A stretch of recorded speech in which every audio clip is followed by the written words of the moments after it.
Hi hello എല്ലാവർക്കും the colours of കോൺസിൻ്റെ പുതിയൊരു വീഡിയോയിലേക്ക് സുസ്വാഗതം. കണ്ടപ്പോൾ തന്നെ മനസ്സിലായിട്ടുണ്ടാവില്ലേ ഓണത്തിൻ്റെ വീഡിയോ ഒന്ന്. എല്ലാവരും എന്നോട് ക്ഷമിക്കുക കേട്ടോ, കുറച്ച് ലേറ്റായിപ്പോയി ഇടാനായിട്ട്. എഡിറ്റ് ചെയ്യാനൊന്നും പറ്റിയില്ല. ഞാൻ ഓണത്തിന് വീട്ടിലേക്ക് പോയായിരുന്നു. നെറ്റിൻ്റെ കുറച്ച് ഇഷ്യൂ ഉണ്ടായി അവിടെ. അപ്പോൾ അതാണെങ്കിൽ എഡിറ്റ് ചെയ്യാനും അപ്ലോഡ് ചെയ്യാനൊന്നും പറ്റിയിട്ടുണ്ടായിരുന്നില്ല കേട്ടോ.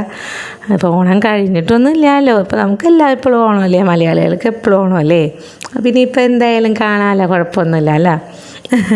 ഇത് എന്ത് വീഡിയോ എന്ന് വെച്ച് കഴിഞ്ഞാൽ ഇത് പിള്ളേരുടെ ആദിയുടെയും ലിച്ചുവിൻ്റെയും സ്കൂളിലത്തെ ഓണം സെലിബ്രേഷൻ്റെ വീഡിയോ ആണ് കേട്ടോ. അപ്പോൾ എല്ലാവരും കാണാം. അതാ ടീച്ചർമാർ പൂക്കളമൊക്കെ ഇടാണ് കേട്ടോ. അപ്പോൾ ഞങ്ങൾ സ്കൂളിൽ ചെന്ന ടൈമിൽ അവിടെ പൂക്കളമൊക്കെ ഒരുക്കണേ ഉണ്ടായിരുന്നുള്ളൂ കേട്ടോ. ഞങ്ങൾ ഇച്ചിരി നേരത്തെയാന്ന് തോന്നുന്നു ചെന്നത്, എനിക്കറിയില്ലായിരുന്നു ടൈം കറക്റ്റായിട്ട്. അപ്പോൾ അവിടെ ചെന്ന് കഴിഞ്ഞപ്പോൾ ടീച്ചർമാർ നല്ല അടിപൊളിയായിട്ട് നല്ല സൂപ്പർ കളമൊക്കെ വരച്ചിട്ടുണ്ടായിരുന്നു. അത് കഴിഞ്ഞ് കളമൊക്കെ ഇടാൻ തുടങ്ങി. നല്ല രസമുണ്ടായിരുന്നു കേട്ടോ കാണാനായിട്ട്. എല്ലാവരും കൂടി, ടീച്ചർമാർ മാത്രമല്ല പിള്ളേരും പാരൻസും എല്ലാവരും കൂടിയൊക്കെ ആണ് പൂക്കളമൊക്കെ നല്ലോണം ഒരുക്കി നല്ല ഭംഗിയായിട്ടുണ്ടായിരുന്നു. അപ്പോൾ അതേ ഒരു മാവേലിക്ക് ഉണ്ട് കേട്ടോ. മാവേലിയുടെ കൂടെ നിന്ന് ടീച്ചർമാരൊക്കെ ഫോട്ടോ ഒക്കെ എടുക്കണ്ടായി. പിന്നെ അതേ എൻ്റെ മക്കൾ മലയാളി മങ്കയും വാമനനും ആയിട്ടുണ്ടായിരുന്നു കേട്ടോ. ഞാൻ തന്നെ കേട്ടോ അവരെ ഒരുക്കിയെടുത്തത്. ഇങ്ങനെ എനിക്ക് ഭയങ്കര ഇഷ്ടമായിട്ട് ഒരുക്കിയപ്പോൾ നല്ല ഭംഗിയുണ്ടായിരുന്നു കാണാനായിട്ട്. അപ്പോൾ അതേ നമ്മുടെ അതിഥിയായിട്ട് നമ്മുടെ അച്ഛനുണ്ടായിരുന്നു. അപ്പോൾ അച്ഛൻ എല്ലാവരെയും കൂടെ നിന്ന് ഫോട്ടോ ഒക്കെ എടുത്ത്, അപ്പോൾ അതിനുശേഷം ചെറിയൊരു ഓണാശംസകളും കാര്യങ്ങളൊക്കെ ഉണ്ടായിരുന്നു കേട്ടോ. ടീച്ചർമാരുടെയും PTA പ്രസിഡൻറ്റിൻ്റെയും അച്ഛൻ്റെയും എല്ലാവരുടെയും വക ഓണാശംസയൊക്കെ ഉണ്ടായിരുന്നു. അപ്പോൾ ഞാനത് എല്ലാവരും അങ്ങോട്ട് ഉൾപ്പെടുത്തിയിട്ടില്ല. അതെല്ലാം കൂടി ഉൾപ്പെടുത്തി കഴിയുമ്പോൾ വലിയൊരു വീഡിയോ ആയിപ്പോവും, ലോങ് വീഡിയോ ആയിപ്പോവും. അപ്പോൾ എല്ലാവർക്കും ബോറടിക്കുമല്ലോ. അതാണ് ഞാൻ പിന്നെ അതങ്ങനെ എല്ലാവരും അങ്ങോട്ട് ഉൾപ്പെടുത്താണ്ടിരുന്നത് കേട്ടോ. അപ്പോൾ അതിനുശേഷം ഓണത്തിൻ്റെ ഐതിഹ്യം അവതരിപ്പിച്ചിട്ടുണ്ടായിരുന്നു കേട്ടോ.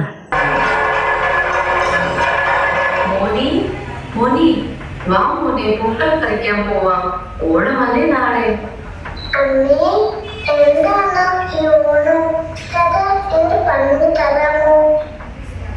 പണ്ട് മാവലി എന്നൊരു ധർമ്മിഷ്ഠനായ അസുര രാജാവ് ഉണ്ടായിരുന്നു. സമൃദ്ധിയുടെയും സമാധാനത്തിന്റെയും സുവർണ നാളുകളായിരുന്നു അദ്ദേഹത്തിന്റെ ഭരണം. പ്രജകളുടെ ഈ സന്തോഷത്തിൽ ദേവന്മാർക്കും അസൂയ തോന്നി.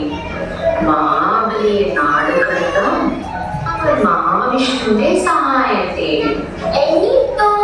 എന്നിട്ടെന്താ, മനസ്സില്ലാ മനസ്സിന്റെ ഭഗവാൻ അതിന് വഴങ്ങി. അങ്ങനെ ഒരു നാൾ മഹാബലി അശ്വമേധയാഗം കഴിഞ്ഞ് മഹാറാണി വിന്ധ്യാവലി മധ്യേ കുടിക്കേണ്ടി ഭഗവാൻ മഹാവിഷ്ണു വാമനരൂപത്തിൽ വന്ന് മഹാരാജാവിനോട് മൂന്നടിപ്പോയി ആവശ്യപ്പെട്ടു. വിഷ്ണു ഭക്തനായ രാജാവ് അതിന് സമ്മതിച്ചു. വാമനൻ പെട്ടെന്ന് ആകാശമോട്ട് വന്നു. എന്നിട്ട് ആദ്യത്തെ ചുവടിലേക്ക് ഭൂമി, രണ്ടാമത്തെ ചുവടും കൊണ്ട് ആകാശവും വളർന്നെടുത്തു.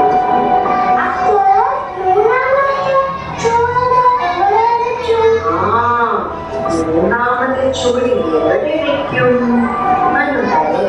മഹാബലിയോട് ചോദിച്ചു. സത്യസന്ധനായ മഹാബലി സ്വന്തം വാക്ക് പാലിക്കാതെ തന്റെ ശിരസ്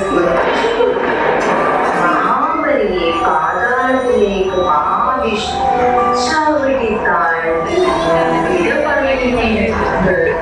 രാജാവിന്റെ ആഗ്രഹപ്രകാരം താൻ ജീവകൃത്യം സ്നേഹിക്കുന്ന പ്രജകളെ വർഷത്തിലൊരിക്കൽ വന്ന് കാണുന്നതിനുള്ള വരം ഭഗവാൻ കൊടുത്തു.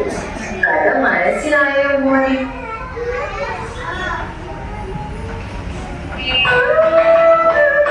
അങ്ങനെ മാവേലി മന്നനെ ആണ്ടിലൊരിക്കൽ നമ്മൾ കേരളീയർ വരവേൽക്കുന്ന ദിവസമാണ് ഇന്ന് നമ്മുടെ എല്ലാം പൊന്നോണം.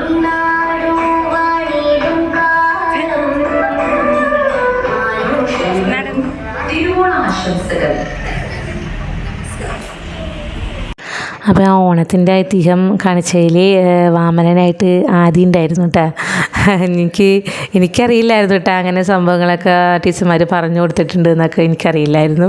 അപ്പോൾ ചെന്ന് കഴിഞ്ഞപ്പോഴാണ് കണ്ടത് അവർക്ക് അതുണ്ടായിരുന്നു. പിന്നെ അതുകൂടാണ്ട് ഡാൻസൊക്കെ ഉണ്ടായിരുന്നു കേട്ടോ, കുട്ടികളുടെ ഡാൻസ്. അപ്പോൾ ഞാൻ ഈ ഡാൻസ് ഒന്നും പാട്ടൊന്നും കേൾപ്പിക്കാനും മ്യൂട്ടാക്കിയിട്ടേക്കണത് കോപ്പിറൈറ്റ് ഇഷ്യൂ ഉള്ളത് കൊണ്ടാണ് കേട്ടോ ഞാനങ്ങനെ ചെയ്തേക്കണത്. അതുകൊണ്ട് തന്നെ മുഴുവനായിട്ട് ഞാൻ ഉൾപ്പെടുത്തിയിട്ടുമില്ല. അപ്പോൾ ഒരുപാട് പരിപാടികളുണ്ടായിരുന്നു കേട്ടോ. അപ്പോൾ ഞാനിതിൽ ഉൾക്കൊള്ളിച്ചിട്ടില്ല. ജസ്റ്റ് 2 ചെറിയ വീഡിയോ ആയിട്ടാണ് പ്രത്യേകം ഇതിൽ ആദ്യം വെച്ചുകൊണ്ട് കേട്ടോ. എനിക്കറിയില്ലായിരുന്നു ഇവർക്കൊരു ഡാൻസ് ഉണ്ടായിരുന്നു കേട്ടോ. പിന്നെ അതിന് ശേഷം എല്ലാം കഴിഞ്ഞപ്പോൾ എല്ലാവരും കൂടി സ്റ്റേജിൽ കയറി അടിപൊളി പാട്ടൊക്കെ ഇട്ട് ഭയങ്കര ഡാൻസും കാര്യങ്ങളൊക്കെ ആയിരുന്നു. നല്ല സൂപ്പറായിരുന്നു കേട്ടോ. അതിന് ശേഷം പിന്നെ സദ്യ ഉണ്ടായിരുന്നു. അപ്പോൾ സദ്യക്ക് കുഞ്ഞുമക്കൾ, അതായത് LKG UKG എനിക്ക് തോന്നുന്നത് സ്റ്റേജിലാണ് ഇരുത്തിയിരുന്നത്. അവരെല്ലാവരെയും കൂടി സ്റ്റേജിലാണ് ഇരുത്തിയത്. കണ്ട ആദ്യം ലച്ചുമൊക്കെ ഇരിപ്പുണ്ട് കഴിക്കാനായിട്ട്. ഭയങ്കര സന്തോഷമായിരുന്നു കേട്ടോ. പായസമൊക്കെ കൂട്ടി സദ്യ ഇലയിൽ കഴിക്കാമെന്നൊക്കെ പറഞ്ഞുകൊണ്ട് ഇതൊക്കെ കൂട്ടുകാരാണ് കേട്ടോ. റയാൻകുട്ടനുണ്ട്, ദിവിത്തുണ്ട്, എല്ലാവരുമായിട്ട് ഭയങ്കര കൂട്ടാണ്. അപ്പം ടീച്ചർമാർ തന്നെ പാരൻസും ടീച്ചർമാരെല്ലാവരും കൂടി തന്നെയാണ് വിളമ്പിയൊക്കെ കൊടുത്തിരുന്നത്. അപ്പോൾ പിന്നെ 1ാം ക്ലാസ് മുതൽ 4ാം ക്ലാസ് വരെയുള്ള കുട്ടികളെ താഴെ അപ്പുറത്തെ സൈഡിലായിട്ടാണ് ഇരുത്തിയിരുന്നത്. എല്ലാവർക്കും കൂടി അങ്ങനെയാണ് ഇരുത്തിയിരുന്നത് കേട്ടോ. അപ്പം സദ്യയൊക്കെ അടിപൊളി സദ്യയായിരുന്നു കേട്ടോ. ഞാനും കഴിച്ചു. എനിക്കും കിട്ടി അവിടെ നിന്നിട്ട് ഓണസദ്യ. ഭയങ്കര സന്തോഷമായി. അപ്പോൾ എൻ്റെ ഈ വർഷത്തെ ഓണത്തിന് ആദ്യത്തെ സദ്യയായിരുന്നു കേട്ടോ അത്. ഞാൻ അവിടെ സ്കൂളിൽ നിന്നാണ് ആദ്യത്തെ സദ്യ കഴിച്ചത്. ഭയങ്കര സന്തോഷമായി. പിന്നെ പിള്ളേർ അവരെ രണ്ടുപേരെയും നല്ല ഇതായിട്ട് എനിക്ക് അങ്ങനെ ഒരുക്കി പെട്ടെന്ന് തീരുമാനിച്ചതാണ് കേട്ടോ. അങ്ങനെ ഒരുക്കാമെന്ന് തലേ ദിവസമാണ് ഞാൻ അങ്ങനെ തീരുമാനിച്ചത്. ടീച്ചർ ചോദിച്ചിട്ടുണ്ടായിരുന്നു ചെയ്യണുണ്ടാന്ന്. കഴിഞ്ഞ പ്രാവശ്യം മാവേലീനെയും മലയാളം മങ്കിനാക്കിയപ്പോൾ ചോദിച്ചിട്ടുണ്ടായിരുന്നു. അപ്പം ഞാൻ ആന്നൊക്കെ പറഞ്ഞെങ്കിലും വയ്യാണ്ടിരുന്നാലും എനിക്കൊരു ഉറപ്പുണ്ടായിരുന്നില്ല. പക്ഷേ വലിയ കുഴപ്പമൊന്നുമില്ലാതെ നല്ല ഭംഗിയായിട്ട് എനിക്ക് ചെയ്യാൻ പറ്റി. എല്ലാവരും നല്ല അഭിപ്രായമൊക്കെ പറഞ്ഞു കേട്ടോ ഒരുക്കിയത് കണ്ടിട്ട്. നല്ല അടിപൊളിയായിരുന്നു. എനിക്ക് ഭയങ്കര സന്തോഷമായി. നല്ല വേറൊരു കുഴപ്പങ്ങളൊന്നും കൂടാതെ നല്ല അടിപൊളിയായിട്ട് പരിപാടിയൊക്കെ കഴിഞ്ഞു. ഇപ്പോൾ ഇവിടെ സദ്യ ടീച്ചർമാർ തന്നെ വിളമ്പിക്കൊണ്ടിരിക്കുകയാണ് എല്ലാവർക്കും. അപ്പോൾ പായസം കുഞ്ഞുങ്ങൾക്ക് ഇലയിലല്ല കേട്ടോ കൊടുത്തേ, ഗ്ലാസ്സിലായിരുന്നു. എന്നുവെച്ചാൽ കുഞ്ഞുങ്ങളല്ലേ, കുഞ്ഞുമക്കൾ കഴിച്ചു വരുമ്പോഴൊക്കെ ഇപ്പോൾ നല്ല അടിപൊളി ഡ്രസ്സൊക്കെ ഇട്ട് പട്ടുപാവാടയൊക്കെ കൊടുത്ത്, ചില കുഞ്ഞുങ്ങൾ മറ്റേ സെറ്റും മുണ്ടൊക്കെ തന്നെ ഇങ്ങനെ ചെറിയ കുഞ്ഞുങ്ങൾ ഉടുക്കുന്ന രീതിയിലൊക്കെ ഉടുത്തൊക്കെ വന്നത്. അപ്പം നല്ല ഭംഗിയിലൊക്കെ വന്നു കഴിയുമ്പോൾ ഇതൊക്കെ മേത്തൊക്കെ വീണ് കഴിഞ്ഞാൽ ആകെ അലമ്പാവൂലേ. അപ്പോൾ അത് കാരണം പായസം കുഞ്ഞുങ്ങൾക്ക് എല്ലാവർക്കും ഗ്ലാസ്സിലാണ് കൊടുത്തിട്ടുണ്ടായിരുന്നത് കേട്ടോ. അത് ഇലയിൽ ഒഴിച്ച് കൊടുത്തിട്ടുണ്ടായിരുന്നില്ല. അച്ഛനും കുഞ്ഞുങ്ങളുടെ കൂടെ അച്ഛനും കഴിക്കുന്നുണ്ട്. അപ്പോൾ അടിപൊളിയായിട്ട് സദ്യയൊക്കെ കുഞ്ഞുങ്ങൾ കഴിച്ചു. പൂക്കൾ നല്ല സൂപ്പറായിരുന്നു കേട്ടോ. അത് എന്തായാലും പ്രത്യേകം പറയണം. പിന്നെ അത് കഴിഞ്ഞപ്പോൾ ടീച്ചേഴ്സും ഞങ്ങളെല്ലാവരും ഇരുന്ന് കഴിച്ചു കേട്ടോ. ഇതെൻ്റെ കൂട്ടുകാരത്തിയാണ് കേട്ടോ, ജ്യോതിലക്ഷ്മി. അവളിപ്പോൾ അവിടുത്തെ ടീച്ചറാണ്, ഞങ്ങൾ ഒരുമിച്ച് പഠിച്ചതാണ്. അപ്പോൾ അത് കഴിഞ്ഞപ്പോൾ ഞാനും ഇരുന്നു കേട്ടോ. അപ്പോൾ ടീച്ചർ പറഞ്ഞ് വേഗം കഴിക്കാതിരിക്കാൻ പറഞ്ഞാൽ പിന്നെ ഇത് എൻ്റെ സദ്യയായിരുന്നു കേട്ടോ. ഇതായിരുന്നു കേട്ടോ പൂക്കളം. ഇത് നല്ല രസമുണ്ടായിരുന്നു കേട്ടോ. എനിക്ക് ഭയങ്കര ഇഷ്ടമാണ്. പച്ച കളർ ഇട്ടത് നല്ല സൂപ്പറായിട്ടുണ്ടായിരുന്നു. നല്ല അടിപൊളിയായിട്ടുണ്ടായിരുന്നു കേട്ടോ. ഇതാണ് എൻ്റെ മക്കളെ ഞാൻ ഒരുക്കിയതാണ് കേട്ടോ. ഇഷ്ടമായി എല്ലാവർക്കും? കമൻറ്റ് ചെയ്യണം കേട്ടോ, ഇഷ്ടമായോ എന്നൊക്കെ. ഓലക്കുട ഞാൻ ഉണ്ടാക്കിയതാണ് കേട്ടോ. ഞാനപ്പോൾ അതിൻ്റെ വീഡിയോ ഉണ്ടാക്കണത് എങ്ങനെയാണെന്ന് ഞാനിപ്പോൾ ഇതിലിടാം കേട്ടോ. സിമൻറ്റ് ചട്ടിമേലാണ് കേട്ടോ അത് ഞാൻ ചെയ്തേക്കണത്. സിമൻറ്റ് ആ ഷേപ്പ് കിട്ടാൻ വേണ്ടിയിട്ട് സിമൻറ്റിൻ്റെ ചട്ടിയാണ് ഞാൻ ഉപയോഗിച്ചേക്കണത്. ഇതാണ് കേട്ടോ. ശ്രീ വന്നതിന് ശേഷം ഓലക്കുടയ്ക്ക് പിടിക്കാനുള്ളതൊക്കെ സെറ്റ് ചെയ്ത് കഴിഞ്ഞപ്പോൾ ഇതാണ് ലാസ്റ്റ് വന്നേക്കണത്.